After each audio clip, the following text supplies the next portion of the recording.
नमस्कार। मैं हूं संजीव श्रीवास्तव। आप देख रहे हैं 4 PM न्यूज नेटवर्क। 5 राज्यों के चुनाव नतीजों के बाद मध्य प्रदेश राज्य बेहद सुर्खियों में है। कुल 5 राज्यों में चुनाव हुए थे, नतीजे आ चुके हैं। 3 में बीजेपी की जीत हुई है, एक में कांग्रेस जीती है और अन्य राज्य दूसरे दल के खाते में गया है। विस्मित जो है लोग, वो है मध्य प्रदेश को लेकर। काफी शिकवे शिकायतें हैं। ईवीएम मशीन पर भी उंगलियां उठाई गई हैं। कांग्रेस ने अनेक आरोप लगाए हैं, बहुत सारी शिकायतें हुई हैं।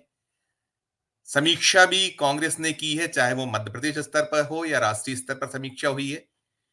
तो बहुत सारी चीजें निकल कर आई और इस बीच में एक मध्य प्रदेश के एडवोकेट श्री नरेंद्र मिश्रा, वो भी काफी सुर्खियों में है। उन्होंने जो शिकायतें रही हैं मध्य प्रदेश से जुड़ी, वे उन शिकायतों को लेकर सुप्रीम कोर्ट पहुंच गए हैं। कुछ उन्होंने अर्जी लगाई है। बात करने के लिए हमारे साथ स्वयं नरेंद्र मिश्रा जी हैं। नरेंद्र जी, आपका बहुत बहुत स्वागत है हमारे इस विशेष कार्यक्रम में। हम सबसे पहले जानना आपसे ये चाहेंगे कि आपने जो प्रार्थना पत्र दिया है वो आखिर क्या है, और किन जो आपकी आपत्तियां या जो आपका पूरा का पूरा जो मामला रहा है वो है क्या। सबसे पहले हमारे दर्शकों को आप बताइएगा नरेंद्र जी। पहले तो आपके माध्यम से मैं सारे लोगों को नमस्ते करता हूँ। हम भारत देश के जितने भी नागरिक हैं, 140 करोड़ के जो देश की आबादी है, उस 140 करोड़ की आबादी में भारत देश में संविधान है और इस संविधान का मेन रक्षक जो है सुप्रीम कोर्ट ऑफ इंडिया, और उसमें ऑनरेबल चीफ जस्टिस होता है। फर्स्ट, मध्य प्रदेश, छत्तीसगढ़, राजस्थान और इसके साथ में 2 राज्यों का और भी चुनाव एक साथ कंडक्ट कराया गया, यानी रिजल्ट की डेट बात कर रहा हूँ। हमने basically I belong from the Madhya Pradesh और मैं आईएएस का इंटरव्यू भी लेता हूँ यूपीएससी वाले बच्चों का।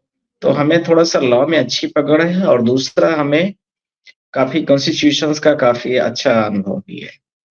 तो 22 नवंबर 2023 को पत्रिका न्यूज़पेपर ने बहुत बड़े विस्तार से एक चीज छापी कि 15,000 complaint has been pending before the chief election commission portal. उसका स्टेटस देखें, ये उनका टाइटल था। इसके साथ में उन्होंने सब चीजों को डिफाइन भी किया, हम उसका विस्तार से भी बात कर लेंगे। इसमें यह भी कहा गया कि इसके बाद उनका जो पोर्टल में जो ऐप था, ऐप भी वर्क करना जो है तो बंद हो गया। तो इन सारी चीजों के यानी बहुत सारी कंप्लेंट बढ़ती गई, इसलिए उन्होंने किया। सिमिलर मैटर्स छत्तीसगढ़ में भी हुआ, सिमिलर मैटर्स राजस्थान में भी हुआ और कुछ पेंडेंसी के साथ में यानी कुछ कम ज्यादा होकर के अन्य राज्यों में भी हुआ, पर वहां का मेरा ज्यादा डिटेल नहीं था क्योंकि आई बिलोंग फ्रॉम द मध्य प्रदेश, इसलिए मैंने मध्य प्रदेश को काफी फोकस करके रखा था। मुझे लगा कि chief election commission of India और इसके साथ में मध्य प्रदेश का जो स्टेट इलेक्शन कमीशन है, आर्टिकल 324, 325, 326 में बहुत विस्तार से इलेक्शन कमीशन ऑफ इंडिया के पावर्स और रूल्स के बारे में बहुत विस्तार से दिया है, कैसे उसको election free and fair elections conduct कराना है। इसी के लिए इंडिया का वो चौथा सबसे पावरफुल, 5वां सबसे पावरफुल पोस्ट भी मानी जाती है। तो कोई भी यदि इलेक्शन कंडक्ट हो रहा है तो चीफ इलेक्शन कमीशन और स्टेट कमीशन की दोनों की जिम्मेदारी और जवाबदेही दोनों की होती है कि उसको फ्री और फेयर तरीके से वो कराएं। और यह फंडामेंटल राइट भी है हमारा कि हमारा ऐसे ही रेगुलेट होना चाहिए। इलेक्शन कमीशन की भी पावर है ये कि वो पूरे तरीके से फ्री और फेयर इलेक्शन कंडक्ट कराएं। अब इन्होंने क्या किया कि 3 दिसंबर की रिजल्ट की डेट डिक्लेयर कर दी कि इलेक्शन जो है 3 दिसंबर को रिजल्ट डिक्लेयर किया जाएगा एक साथ 5 राज्यों का। पर 15,000 जो एप्लीकेशन पोर्टल में पड़े हुए थे वो आम जनता, आम नागरिक से संबंधित थे, वो आज तक पड़े हैं। ये ध्यान रखने की बात है। मैंने यह पूछा, जब उन्होंने 2 बज गए दिन के, 3 दिसंबर यानी संडे की बात कर रहा हूँ, 2 बजे तक कोई भी एप्लीकेशन मतलब जो भी स्टेटस था उनका, उन्होंने बहुत एक्टिव अपने आप को नहीं दिखाया और न ही उन्होंने अपने एक्शन मोड पर गए और न ही उसमें कार्यवाही करने की कोई जरूरत समझी। पर ये क्वेश्चन यह उठता है कि वो एप्लीकेशन संबंधित किससे थी। इतने विस्तार से न्यूज़ होने के बाद बहुत सारे पेपरों में छपा पर उन्होंने कोई एक्शन नहीं लिया। अब मैं एक-एक पॉइंट के बारे में बात कर रहा हूँ आपके माध्यम से आम जनता के बताना भी चाह रहा हूँ कि वो किस चीज़ को लेकर के एप्लीकेशंस पेंडिंग थे। पहली चीज़ थी कि इर्रेगुलर्स ईवीएम यानी इर्रेगुलर्स मतलब प्रॉपर कंटीन्यूअस तरीके से जो ईवीएम थी वो नहीं चल रही थी, फर्स्ट। सेकंड, टेम्परिंग ईवीएम यानी ईवीएम में बहुत सारी जगह पर हम अच्छे से फंक्शनिंग नहीं कर पा रहे थे। थर्ड, ब्रॉडकास्टिंग, वोट हमें जो राइट्स मिलता है पब्लिक का, वो भी नहीं करने दिया जा रहा था। इसके साथ में बहुत सारे सिविल डिस्प्यूटेड्स भी दिखाए गए, कहीं वोट नहीं डालने दिया जा रहा है, कहीं लोगों को वापस कर दिया जा रहा है। जो जिससे संबंधित लोग हैं, मान लीजिए किसी के बारे में आप जानते हैं कि आप कांग्रेसी हैं, आप भाजपाई हैं, जो जहाँ मजबूत था कैंडिडेट, मेरा एक पर्टिकुलर पार्टीज को लेके मैं बात नहीं कर रहा, जो जहाँ जिस टाइप का मजबूती के साथ में था, वो इस लेवल पर जाकर के उसको रोक रहा था पब्लिक को कि हमारा ये वोटर नहीं है इसलिए। और ये कंप्लेन सबसे ज्यादा चंबल और ग्वालियर रीजन्स में पाई गई। इसको लेकर के हमें बड़ी उम्मीद थी इलेक्शन कमीशन ऑफ इंडिया से, हम काफी पढ़ते थे। पर मुझे लगा कि ये कुछ करने वाले अब नहीं। लगभग 3 बजे के आसपास मुझे लग गया कि अभी रिजल्ट लगभग अब डिक्लेयर के समान ही हो गया है मोटा-मोटा, ये कुछ करने वाले हैं नहीं। तो फिर मैंने उन्हीं कंप्लेंट्स एप्लीकेशंस को लेकर के इसके साथ में मैं 3-4 चीज़ें और भी ऐड किया, मैं भूल गया था उसको ही बताना चाह रहा हूँ।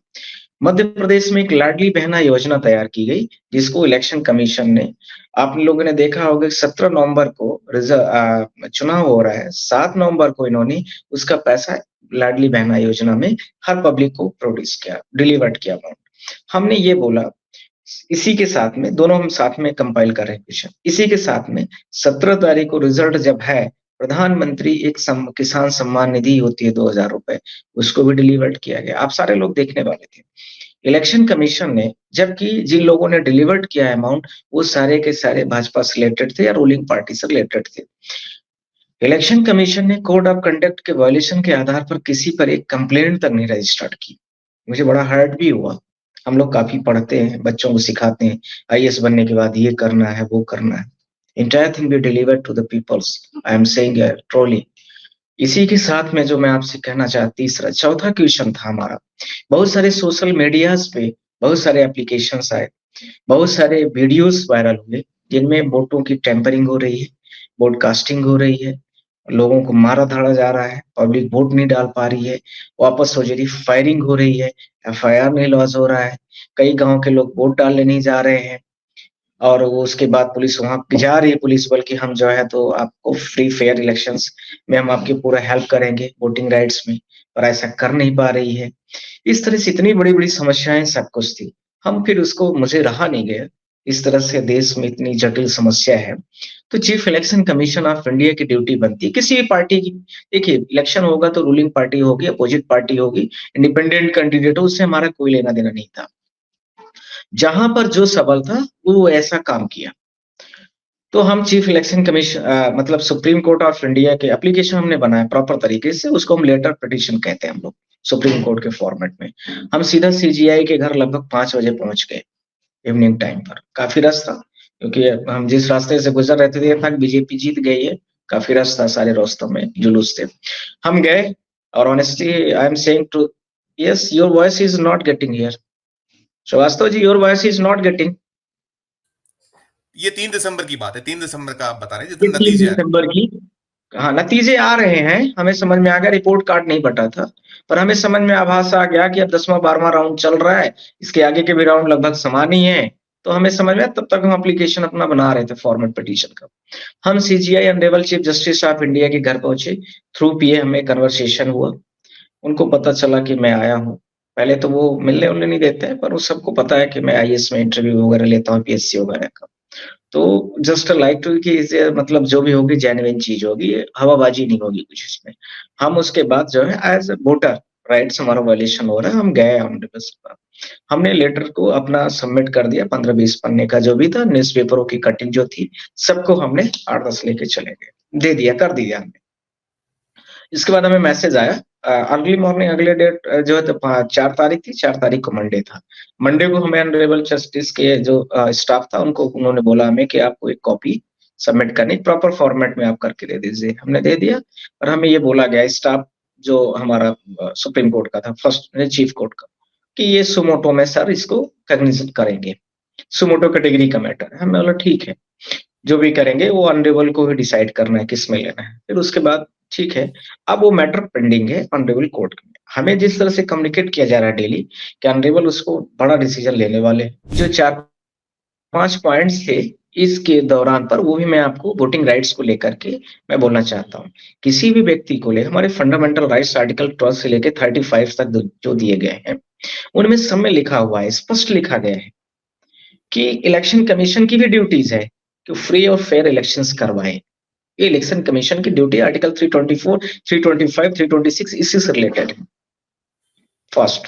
सेकंड, 5 साल के बाद एक पब्लिक को मौका मिलता है एक अपने वोटिंग राइट्स का, और वो यदि उसका वो भी वायलेशन में चला गया तो फिर तो मुझे नहीं लगता है कि उसको बेचारे को दोबारा बीच में रिन्यूअल से मौका मिलेगा।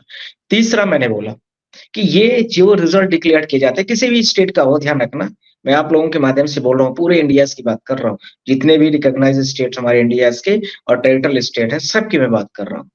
उस समय पर उसको पूरे राइट्स रहे, और जब तक उसका कंप्लीट ना हो जाए, जो उसकी कंप्लीट डिसाइड ना हो जाए, तब तक उसका रिजल्ट को डिक्लेयर ना करें।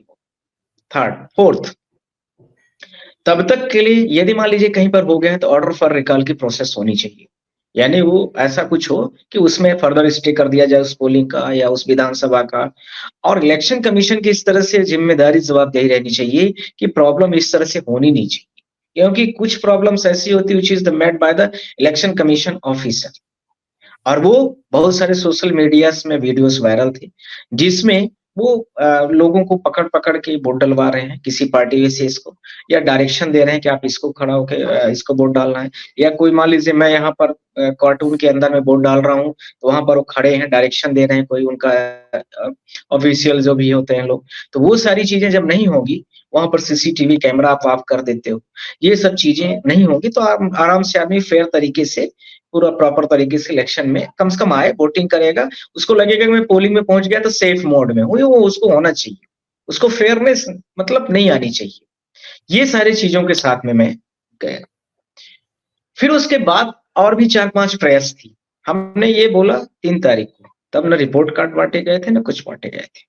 जितने भी तीनों पाँचों विधानसभाओं की मैं बात कर रहा हूँ। तो मैंने ये रिक्वेस्ट किया कि because I belong from the Madhya Pradesh, तो हमारा सबसे पहले फर्स्ट प्रायोरिटी में मध्य प्रदेश था। और भी स्टेट के मैं ग्राउंड्स को उसमें रेज़ किया है मैंने, छत्तीसगढ़ का भी किया है, राजस्थान का भी किया है, और स्टेट का मेरे पास डेटा नहीं था क्योंकि इमीडिएट आपको टेकन एक्शन लेना होता है।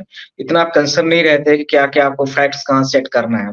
और वो भी आप चीफ जस्टिस ऑफ इंडिया के पास जा रहे हैं, वो भी आप अपेक्स कोर्ट ऑफ इंडिया के पास जा रहे हैं। तो ये सारी चीज़ों को लेकर के मैंने इसको किया था। अब उसमें 3 से 4 ऑनरेबल मेरा जिस तरह से कम्युनिकेशन है, उसमें बहुत अच्छा रिज़ल्ट आएगा। और मेरा मतलब है सिर्फ़ इतना, प्रत्येक व्यक्ति का जो वोटिंग राइट्स है, उसका वायलेशन नहीं होना चाहिए। असेसमेंट है इस पर, उसमें बहुत सारे एस्पेक्ट्स हैं, तो वो तो मैं कोर्ट के आर्गुमेंट में बात करूँगा। कुछ लोगों का ये भी सवाल था, अब जो नए आए हैं कि 99% जो ईवीएम चार्ज है, तो मैं अब बोल रहा हूँ, उस समय पर नहीं बोला था। पर वीवीपैट को लेकर भी था कि यदि मान लीजिए कि हमें हमें डाउट है कि ईवीएम, बहुत सारे लोग आरोप लगाते हैं कि ईवीएम वो है, तो वीवीपैट जो होता है, डिब्बा जो रखा रहता है, तो उसमें बहुत सारे ऑफिसर से पूछा भी है हमने, तो उन्होंने भी बताया कि उसमें सिर्फ़ होता है कि वोट जो आपने डाला है पूरा उस पोलिंग का, उसमें वो स्टॉक रहता है। तो उसको जो है तो वो काउंट करा लें, ये भी होना चाहिए। यदि मान लीजिए कहीं इश्यूज़ लगता है तो रैंडमली 4 वोट जो उठाने का ऑप्शन है, कि आप कोई वीवीपैट का 4 आप उठा लीजिए, वो वाला ऑप्शन खत्म होना चाहिए और पूरे का पूरा आप रेगुलराइज़ कर लो। और वो बोले कि बहुत हेवी कॉस्ट आएगी, एक्सपेंसेस होगा, टाइम ज़्यादा लगेगा काउंटिंग करने में। तो मैं वो उसका समाधान भी मैंने बोला कि जैसे एटीएम होती है, एटीएम वेंडिंग मशीन होती है, नोटों को बहुत जल्दी-जल्दी, लगभग एक एटीएम का कैपेसिटी होती है 10-5 लाख रुपए पैसे अमाउंट के, ये है कि क्या-क्या कौन-सी नोट है वो। तो उस हिसाब से इसको भी आप कर सकते हो। This is not a very big issues. मैंने फिजिकल के लिए बात किया कि यदि बैलेट पेपर पर आप कराते हैं तो इसका समाधान ये है, इलेक्ट्रॉनिक मोड में कराते हो तो वीवीपैट को आप सेव करो, वीवीपैट की पूरी काउंटिंग होनी चाहिए। ये सबका अधिकार है, मेरा भी अधिकार है कि मैंने कांग्रेस को दिया, मैंने भाजपा को दिया, किसी को किसी ने वोट दिया, यदि वो जब चाहे इलेक्ट्रॉनिक मोड में तो हर डेटा सेव होता है, तो वो जब चाहे तब वो देख सकता है, ये होना चाहिए। ये भी मैंने इसके साथ में रिक्वेस्ट किया है और मुझे मैं पूरे आपके माध्यम से पूरे भारत देश की जनता को बोलना चाहता हूँ। आप अपने वोटिंग राइट्स को लेकर वो आपके वोटिंग राइट्स को यानी आर्टिकल 19 का भी वायलेशन होगा। इक्वलिटीज बिफोर द लॉ जो सबके लिए बराबर बनाई गई है, जो राजनीतिक पार्टियां सत्ता पर होंगी, वो आपके अधिकारी कानूनी जो अधिकार हैं उसको खत्म कर देंगी। समय के साथ वो अपने हिसाब से बना देंगी कि हम और आप सिर्फ कमाने खाने वाले व्यक्ति के अलावा कुछ भी नहीं बच सकते। अपने अधिकारों के बारे में कोई विशेष बात नहीं कर सकती। इसीलिए मैंने 15,000 जो कंप्लेंट्स पेंडिंग है, उसको लेकर के ऑनरेबल चीफ जस्टिस के पास गया हूँ कि ये क्या इनका स्टेटस क्या है, आप इनसे मँगवाइए, इनको नोटिस करिए और तब तक के लिए स्टे करिए। जी। तो आपने जो रिकॉल की बात करी है, क्या आप केवल कुछ पर्टिकुलर्स रिकॉल की बात है, जितने आपके पास प्रमाण थे वो है कि ओवरऑल आपने जितने भी नतीजों की घोषणा हुई उसको रिकॉल करने की बात जो की है? एक जी। हाँ, जो बताइए न्यूज़ पे पहले से। हाँ, जो न्यूज़पेपर में आया था, ऑल ओवर मध्य प्रदेश की बात किया है।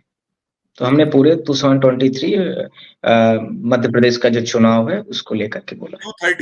230 सीट्स हैं मध्य प्रदेश में, हाँ, 230 सीटें हैं। 230 तो मोटा-मोटा ये है आप और हम मान के चल सकते हैं कि इस विधानसभा लेवल में 230 सीटें हैं, तो 230 में जब 15,000 कंप्लेंट पेंडिंग है, तो इसका मतलब मोटा-मोटा हो गया कि लगभग हर विधानसभा में ही कंप्लेंट रही होगी। कहीं वेरिएबल डाटा है, कहीं ज़्यादा हो सकती है, कहीं कम हो सकती है, कहीं छिट-पुट हो सकती है। तो वो सीजीआई को डिसाइड करना है, क्या करना है, कैसे करना है। पर ये है कि हुई हर जगह। इसका मतलब तो हो गया कि हर जगह कुछ न कुछ कंप्लेंट आई है। और पार्टी आप किस-किस को आपने किसको बनाने की बात कही, जो आपने वो जो आपका इलेक्शन आवेदन है? Commission of election commission of India, दूसरा Madhya Pradesh state election commission है।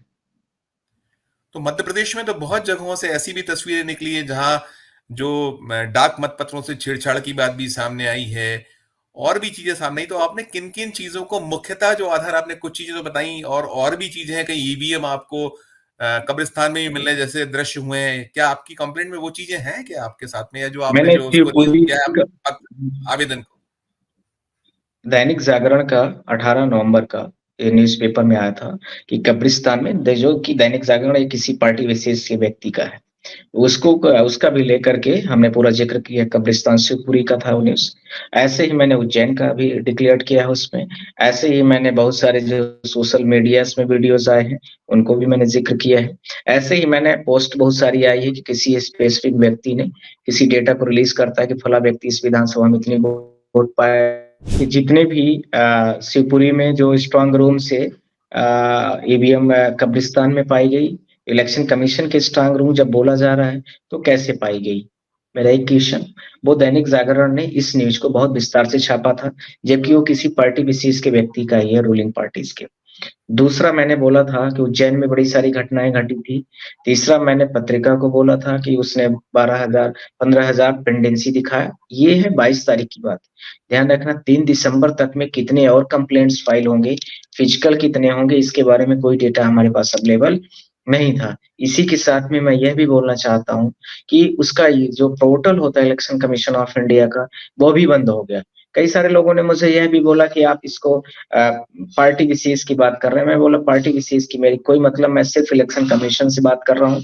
ना कि मैं भाजपा से बात कर रहा हूँ, ना मैं कांग्रेस से बात कर रहा हूँ। इससे मैं सिर्फ किसी पार्टी से इस समय पर सिर्फ मैं अपने वोटिंग राइट्स को लेके लड़ रहा हूँ और वो आम जनता के लिए है, आम जनता कॉमन पीपल्स के लिए है, उसी की मैं बात कर रहा हूँ। किसी भी पार्टी की जीत हो, हार हो, उससे मुझे मतलब बहुत ज़्यादा नहीं फ़र्क पड़ेगा। पर मेरा वोटिंग राइट सेफ होना चाहिए। जिसको मैंने वोट दिया, वो उसको मिला कि नहीं मिला, जब मैं चाहूँ तब वो देख सकूँ। पर्टिकुलर मैं अपने व्यक्ति की बात कर रहा हूँ। वो आधार कार्ड आजकल हो गया, आधार कार्ड से आप लिंक करके हमें चेक कराइए। ये सारी चीज़ों को मैं फैक्ट से बात किया, मैंने ऐसे नहीं किया कि कुछ भी ये सारी बाकी आप तो सारी चीज़ों को पैन कार्ड, आधार कार्ड तो लिंक करके ही रखे हो। तो उससे हमारा वोट लिंक होना चाहिए फिर तो। तो हमारी सारी चीज़ भाई इलेक्ट्रॉनिक डिवाइस में आप रखे हो, हमारा आना चाहिए, हमने किसको फला पार्टी को दिया है वोट। वो हमने पूरा फैक्ट के साथ में बात किया है, प्रॉपर ग्राउंड्स में बात किया है। इसी के साथ में सोशल मीडियाज़ की जितनी वीडियोज़ आई हैं मेरे पास, उनको भी मैंने ग्राउंड्स बनाया है कि इनमें अभी तक एफआईआर रजिस्टर्ड नहीं हुई, जबकि बूथ कैप्चरिंग की बहुत सारे आए हैं, ब्रॉडकास्टिंग की भी आई है। ईवीएम टेम्परिंग की आई है, उसमें कुछ भी नहीं हुआ है अभी तक, वो सब पेंडिंग पड़े हैं। ये तो वो है जो कंप्लेंट आई है। बहुत सारे गाँव के लोग ऐसे भी होते हैं जो कंप्लेंट नहीं फाइल कर पाते हैं। बहुत सारे लोग ऐसे भी होते हैं जो बेचारे सोचते हैं उनके साथ अन्याय होता है, सोचते हैं कौन विवाद में पड़े, कौन पचड़े में फँसे और इस तरह से करके वो चले जाते हैं अपने घर में। इसका मतलब है पब्लिक के सामने हम वर्ल्ड की सबसे बड़ी डेमोक्रेटिक कंट्री है, हम क्या दिखाना चाहते हैं। तो इस तरह से मैं भारत देश की प्रत्येक जनता को ये राइट्स जो है वो वायलेट नहीं होना चाहिए, इसको लेकर के सीजीआई के सामने मैं गया। नरेंद्र जी, 2-3 सवाल खड़े होते हैं कि क्या कतरने अखबार की या सोशल मीडिया पे वायरल हुए वीडियोस, इसे क्या कोर्ट एंटरटेन करेगी? क्या वो धारा है जिसके तहत आपने ये पूरे का पूरे मामलों को रेज किया है, और क्या उनमें प्रावधान किस तरीके के हैं, उस पर थोड़ा प्रकाश डालिए।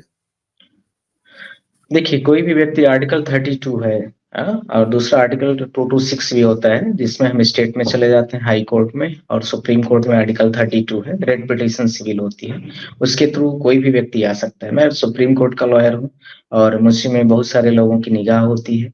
दूसरा मैं आईएएस में भी पढ़ाता हूँ, तो बहुत सारे लोगों को काफ़ी मुझसे उम्मीद भी होती है कि मैं जो कहूँगा और करने की कोशिश करना चाहिए मुझे। इसलिए मैं आर्टिकल 32 में मुझे क्योंकि मेरे लिए कंफर्टेबल कोर्ट थी, मेरा वहाँ डेली प्रैक्टिसिंग है, तो हमारे लिए आसान था कि वहाँ से मैं हर चीज़ों को कंट्रोल और रेगुलेट कर सकता हूँ, इसलिए मैंने सुप्रीम कोर्ट में फाइल किया, पहली चीज़। दूसरी चीज़, इसी के साथ मुझे ये लगा कि सुप्रीम कोर्ट में इसलिए भी फाइल करना चाहिए क्योंकि 3-4 स्टेटों का प्रकरण था, 5 स्टेट लगभग है। जहाँ-जहाँ भी बातें हों, वो होनी चाहिए। चौथी चीज़ तीसरी चीज़ ये भी है कि विभिन्न जो न्यूज़पेपर हैं, उन न्यूज़पेपरों ने प्रिंट को छापा है। बहुत सारे इलेक्ट्रॉनिक मीडियाज़ के माध्यम से न्यूज़ें चली हैं, तो क्या वो सारी चीज़ें तो नहीं गलत हो सकती हैं? तो इस माध्यम से भी मैं बोलना चाहता हूँ आपको अब क्या एविडेंस करना के होगा? तौर पर तो प्रमाणित करने के लिए आपको कोर्ट में इसको सिद्ध करने के लिए क्या-क्या कदम, क्या-क्या आपका प्रयास करने होंगे आपको? क्योंकि ये मैंने जैसे कहा कि मैं कतरने यही या जो सोशल मीडिया पे अकेले वायरल वीडियोस थोड़ी ऐसा आधार है, उसकी तो प्रामाणिकता पर भी सवाल उठेंगे। प्रामाणिकता पर ये होता है कोई भी मैटर जैसे आप मैं बहुत छोटे से एग्ज़ाम्पल समझाना चाहता हूँ। कोई भी मैटर यदि आपका कंप्लेंट्स कहीं पर पेंडिंग है, तो आप बड़ी छोटे से स्टेप से मैं बात कर रहा हूँ, मजिस्ट्रेट के पास आदमी जाता है 156(3)(200) पर एप्लीकेशन फाइल करता है। ऐसे ही कि उसका स्टेटस हमारे एप्लीकेशन का पुलिस स्टेशन में कंप्लेंट पड़ी हुई, उसका क्या है उसको पता किया जाए। आर्टिकल 32 में हमें हमारे बहुत राइट्स हैं। हम वो जो 15,000 कंप्लेंट हमारी पेंडिंग है, सोशल मीडियाज़ में जो हमारी सारी चीज़ें पेंडिंग है, जो ईवीएम को लेकर के एलिगेशंस है हमारे, जो बहुत सारे विधानसभा कंटेस्टिंग कैंडिडेट हैं, उन्होंने बोला है कि वीवीपैट्स को मेरी पूरी वोट को फिर से पोलिंग लेवल पर, हर पोलिंग वाइज़ को फिर से काउंट करा लिया जाए। तो उस एप्लीकेशनों का क्या स्टेटस है, इसको लेकर के सीजीआई नोटिस करेंगे कि इनकी सारी चीज़ों का आप ब्यौरा दीजिए, मुझे बताइए। वो बताएँगी, तब तक के लिए फर्दर प्रोसीडिंग पर वो स्टे लगाएँगे। ये मेरा इस तरह से प्रयास है। अच्छा, ये सब कुछ करने के बाद क्या कोई राजनीतिक दलों ने आपसे कोई संपर्क किया है? आपसे कहीं किसी की बातचीत हुई है नहीं, इस नहीं, पूरे मामले नहीं, में? सबको पता है, बहुत सारे मीडिया वाले मुझसे पूछते हैं, आप फलानी पार्टी से रिलेटेड हैं, फलानी ये वो। मैं बोला मैं किसी पार्टी विशेष का व्यक्ति हूँ या नहीं हूँ, ये मैं नहीं जानता हूँ या हूँ भी, पर इस समय पर मैं देश की जनता की लड़ाई लड़ रहा हूँ।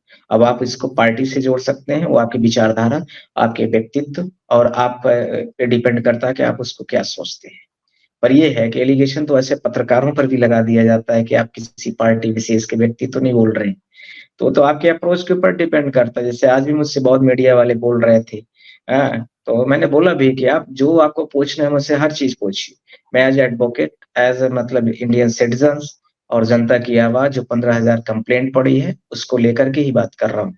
मुझे इससे नहीं मतलब है कि वो भाजपा की है कंप्लेंट कि कांग्रेस की है और वो तो कंप्लेंट आम जनता की है और हो सकता है कंटेस्टिंग कैंडिडेटों की भी कुछ हो। हो सकता है जो इंडिपेंडेंट कैंडिडेट लड़े हैं, उनकी भी बहुत सारी हो सकती हैं। क्योंकि 15,000 डेटास को आप वेरिफाइड के क्रॉस वेरिफाइड करने में इतना आसान नहीं है, वही तो स्टेटस मँगाना है। तो वो हमारी चीज़ें होंगी और उसमें मैं ऑनरेबल चीफ जस्टिस ऐसे ही सब स्टेट के हैं, कुछ छत्तीसगढ़ में भी हैं, कुछ मध्य प्रदेश के भी हैं। मतलब 15,000 से ऊपर ही है मध्य प्रदेश के, 15,000 तो मोटा वो 22 नवंबर तक की बात है। फिजिकल कितने हैं मुझे नहीं पता, सोशल मीडियाज़ में कितने वो मुझे नहीं पता, पर मोटा-मोटा जो बहुत ज़्यादा हमें टेम्परिंग लग रही थी, वो मैंने किया है। तो किसी तरह का कोई दबाव आप पे या कोई थ्रेटिंग, ऐसी कोई स्थिति बनी है अभी तक आपके पास जो आप आपको कर रहे हैं मेरे कोई? चेहरा आपको मेरा चेहरा देख के लगता है कि मैं एक भी दबाव में आने वाला व्यक्ति हूँ या कोई मुझे दबाव दे सकता है? मैं तो जो है, मैं अभी तक में मेरा 100वाँ इंटरव्यू आपके साथ होगा लगभग आस-पास। मैं सबसे यही बोल रहा हूँ, आप सबका कर्तव्य है और आपके माध्यम से मैं जनता से पूछ रहा हूँ, क्या मुझे जो एप्लीकेशन पेंडिंग है, जो 5 साल बाद आपको नया फिर से मतलब मिलेगी सरकार, उसमें तब तक आपका एप्लीकेशन पेंडिंग रहना चाहिए। मैं आप सब आपके माध्यम से पूरे देश की जनता से पूछना चाहता हूँ। क्या ऐसा होना चाहिए? यदि हाँ, तो आप लोग ठीक है डिसाइड कर लीजिए। और यदि सीजीआई को लगता है, मैं ऑनरेबल चीफ जस्टिस से भी बोला हूँ, इस चीज़ को जो भी है, यदि उनको भी लगता है कि देश में जो व्यवस्था चल रही बड़ी अच्छी है और ऐसी ही है, तो फिर तो आदमी अब कहाँ जाएगा? फिर तो चलने दीजिए जो चल रहा है देश पर। पर मैं आवाज़ उठाया हूँ सोशल मीडियाज़ के माध्यम से और आप लोगों के माध्यम से, भारत देश के 140 करोड़ की जनता के माध्यम से, कि इस तरह से इश्यूज़ हैं और इसमें आप इस प्रॉब्लम को परमानेंट सॉल्यूशन दीजिए। नहीं तो जनता चुनाव ना तो करने वैसे ही बहुत सारे लोग नहीं जाते, नहीं जाएगी, वोट डालने भी नहीं जाएगी और उसका इंटरेस्ट भी धीरे-धीरे टूट जाएगा। विभिन्न राजनीतिक पार्टी जो जहाँ पावरफुल होंगी, वो हमारे राइट्स का पूरा वायलेशन करेंगी और जो सेंट्रल पॉलिटिक्स करेंगे स्टेट मतलब पार्टीज़, वो पूरे स्टेट को कंट्रोल करेंगे और आने वाला समय बहुत खराब, खतरनाक हो सकता है। इस आधार पर मैंने बोला है उन चीज़ों को, उसमें कोई इश्यूज़ भी नहीं है मुझे। अब ये तो सीजीआई को डिसाइड करना है कि जो मैंने कहा है, आम जनता 140 करोड़ की आबादी उसको सेव करना है, उनके वोटिंग राइट्स को सेव करना है कि जो फंडामेंटल ड्यूटीज़ की बात की जाती है, फंडामेंटल राइट्स की बात की जाती है और साथ में honourable chief justice of India इतने हम्बल पर्सन हैं, उन्होंने इतना कोऑपरेटिव पर्सन है, उन्होंने मुझे हमेशा बोला है कि I will do entire things. तो हर हर मैटर में बोला है। तो उनका एक जजमेंट मुझे बहुत अच्छा याद आता है, आप लोगों के माध्यम से मैं बोलना चाह रहा हूँ। उन्होंने बोला था कि मुझे भारत देश में ऐसा इलेक्शन कमीशन ऑफ इंडिया चाहिए, जो यदि पीएम के अगेंस्ट में भी एक्शन लेना पड़े तो वो लेने के लिए तैयार हो।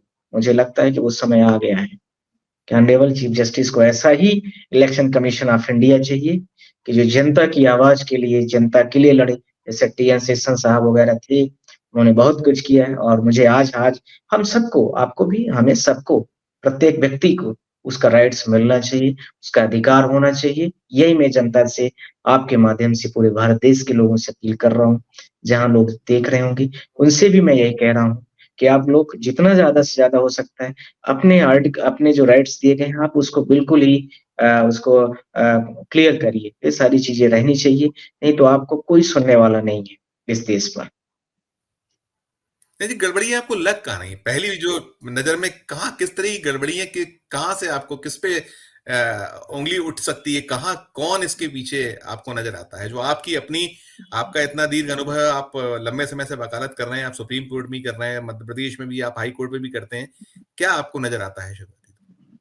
मैं आपके माध्यम से कहना चाहता हूँ, आपको नहीं लगता कि 15,000 जो पोर्टल में एप्लीकेशन पड़ी हैं, ये मैं प्रिंट मीडिया की बात कर दूँ, इन्हीं के पोर्टल में पड़ी हैं, तो वो क्या एप्लीकेशन नहीं मानी जाती है? कंप्लेंट वो पेपर लिख रहे हैं, वो नहीं माना जाता है?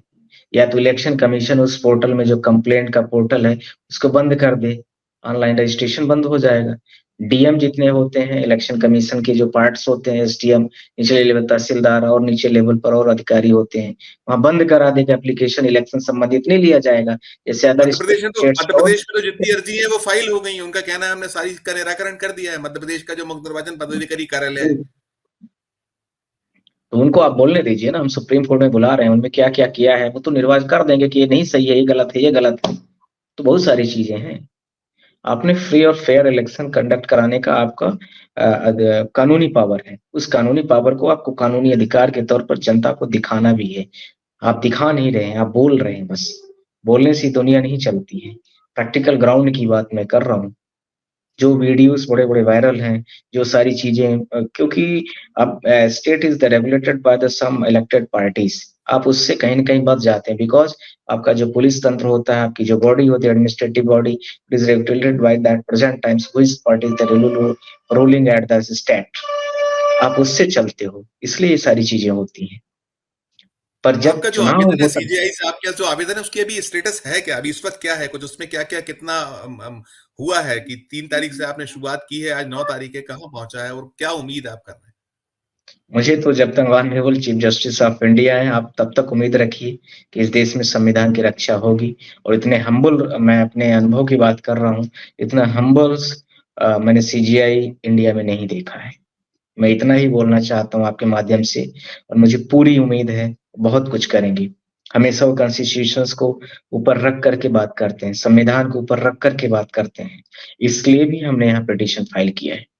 और हमें पूरी उम्मीद है कि वो अच्छा निर्णय देंगे। जो भी देंगे, जनता के फ़ेवर में देंगे, जनता के लिए देंगे। अब क्या विशेष परिस्थिति कुछ हो तो हम नहीं जानते क्योंकि हम तो उसका राइटर नहीं हूँ उस पूरे जजमेंट का, पर मुझे पूरी उम्मीद है और हम लोग पूरा रोज़ देखते हैं ऐसी चीज़ों को लेकर के, हमें पूरा भरोसा है। और मैं आपके साथ में यह भी कहना चाहता हूँ कि इलेक्शन कमीशन की पूरी ड्यूटी है, वो उसको पूरा कंप्लीट तरीके से निभाए। इस तरह से ना दिखाए अपने आप को मैंने चुनाव करा दिया, स्पेसिफिक पार्टी जो है तो रूलिंग पार्टी जो भी हैं, वो जीत गई, चुनाव हो गया, मोदी पार्टी है, फलाना पार्टी है, ऐसा ना बोले। आप गवर्नमेंट ऑफ इंडिया के एम्प्लॉयी हैं, आप गवर्नमेंट ऑफ इंडिया के एम्प्लॉयी बन के रहिए। आप स्पेसिफिक पार्टीज़ का कुछ ही किसी की दलील मत दीजिए, यही मेरा रिक्वेस्ट होगा आप सबसे। आपके माध्यम से मैंने उनको भी बोला, सारी मीडिया से ही मैंने बोला है, वो हमेशा एक चीज़ इश्यूज़ उठाते हैं कि ईवीएम टेम्परिंग आप करके दिखाइए, ईवीएम हैकिंग करके दिखाइए। मैं आप लोगों से भी बोलना चाह रहा हूँ, क्या हम उस चीज़ को नहीं जानते, ईवीएम कैसे हैक होती है? मैंने I don't know about this thing. पर बहुत सारे लोग उसके बारे में जानते होंगे। जैसे मोबाइल हम और आप चला रहे हैं, कुछ टेक्निकल चीज़ें हमें नहीं आती, हम दुकान में जाते हैं, कुछ सॉफ्टवेयर हमें नहीं समझ में आता, हम किसी और से पूछते हैं। ऐसे ही ईवीएम के बारे में भी हम और आप नहीं जानते हैं। आम पब्लिक जो इलिटरेट है, आम पब्लिक जो नॉर्मल पढ़ी-लिखी हुई है, या मान लीजिए एजुकेटेड कुछ पब्लिक ऐसी भी है जो थोड़ा ज़्यादा पढ़ी-लिखी है पर टेक्निकल नहीं है। उनसे आप क्या पूछना चाहते हो? You are the IAS officer, I know about things. मैं आपसे पूछता हूँ, इलेक्शन कमीशन को मैंने बोला है मीडिया के माध्यम से, आपके माध्यम से भी बोल रहा हूँ, कि यदि मैं पूछूँ कि इसरो में जो मून से सैटेलाइट चंद्रयान-3 छोड़ा गया है, यहाँ से ऑपरेट हो रहा है इतने कितने लाखों किलोमीटर के लगभग 14 लाख के आस-पास किलोमीटर डिस्टेंस है। और इसरो के साइंटिस्ट इसको बेहतर बता सकते हैं, हम और आप बेहतर नहीं बता सकते हैं। इवन जो सीजीआई सॉरी जो इलेक्शन कमीशन ऑफ इंडिया है, वो भी नहीं बता सकते हैं। आप जितना इलेक्शन कमीशन ऑफ इंडिया से मैं बोल रहा हूँ, जितना आप चंद्रयान वगैरह के बारे में, टेक्निकल चीज़ों के बारे में जानते नहीं होंगे, वैसे हम लोग भी ईवीएम के बारे में ज़्यादा नहीं जानते हैं। आप उसी चीज़ को ग्राउंड बना के अब वो जो है तो आप दुनिया भर को दिखाते हो और मैं आपसे फिर बोल रहा हूँ कि every man made electronics device is controlled by the man. ये मैं बोल रहा हूँ, आदमी ने बनाया है, आदमी के लिए बनाया है और आदमी उसको कंट्रोल कर सकता है, इसमें कहीं कोई मिलावट नहीं है। अब अलग बात है कि आम जनता के लोगों की पहुँच में है कि वो बड़े स्पेसिफिक लोग हैं, वो कर सकते हैं। बस यही। अंतिम अंतिम सवाल, क्या ये संविधान को बचाने की लड़ाई है? क्या ये जो इलेक्शन कमीशन ऑफ इंडिया है, जो सेशन के दौर का एक ईसीआई था, उसको जीवित करने की लड़ाई मानी जाए और इसमें आपकी ये लड़ाई कोई किसी दल विशेष से नहीं है, जनता की लड़ाई है, ऐसा माने? आप ऐसा कह सकते हैं और मैं ये आपके माध्यम से पूरे देश की जनता की बात करना चाह रहा हूँ।